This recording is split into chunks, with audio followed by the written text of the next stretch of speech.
Olá pessoal, tudo bem? Professor Luiz Flávio aqui mais uma vez. Na videoaula de hoje vamos trabalhar a disciplina de língua portuguesa, tendo como conteúdo a coesão textual. Esse assunto ele está no material que foi disponibilizado para vocês.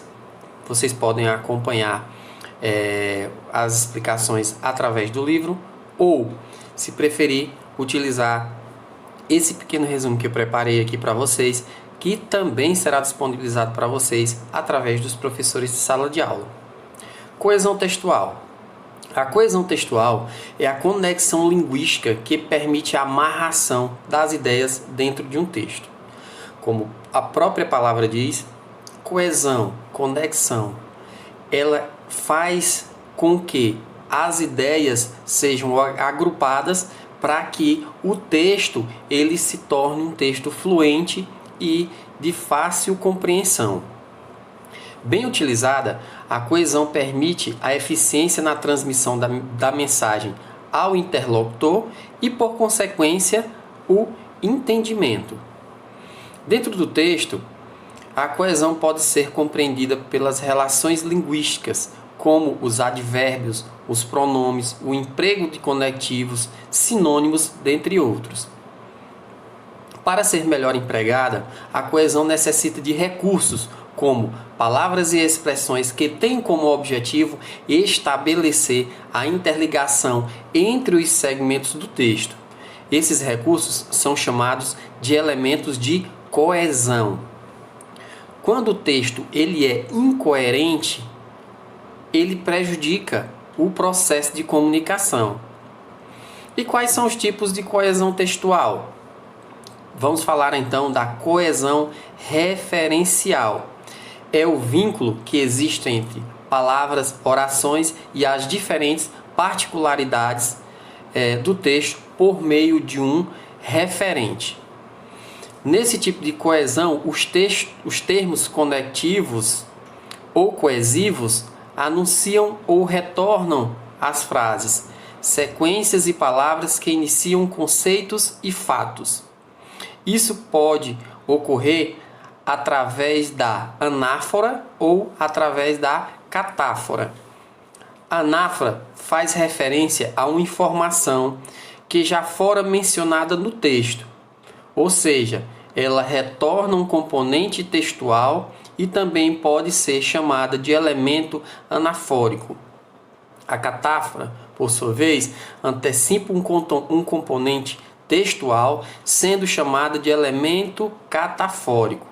Olha só a diferença. Na anáfora faz referência a uma informação que já se passou no texto. Na catáfora, ela antecipa um componente textual. Utiliza-se de um componente que já foi mencionado e o outro utiliza de um componente que ainda vai ser mencionado no texto.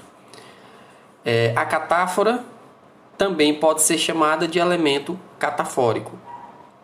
Os principais mecanismos da coesão referencial ocorrem por meio da elipse e reiteração. Exemplo de coesão referencial por elipse. Vamos à praia no domingo? Você nos acompanha? Veja bem, nesse tipo de coesão, um elemento do texto é retirado e evita a sua repetição.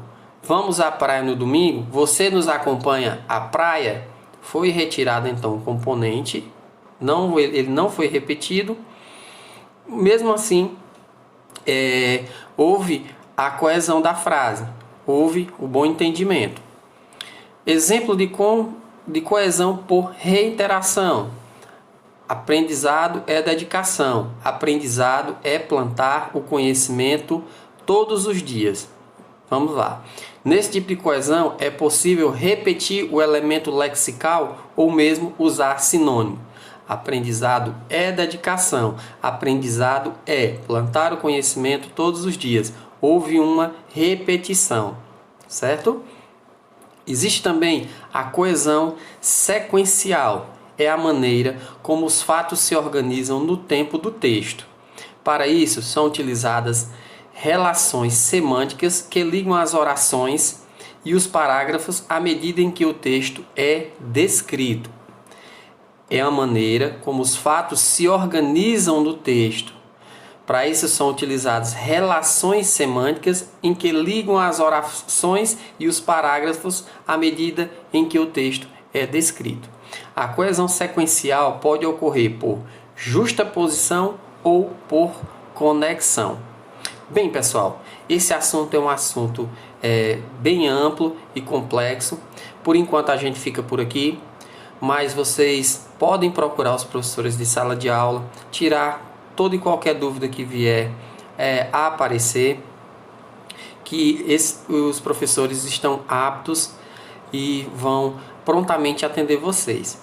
Por enquanto a gente fica por aqui, mas nos encontramos em uma próxima aula e desejo a vocês bons estudos. Até mais!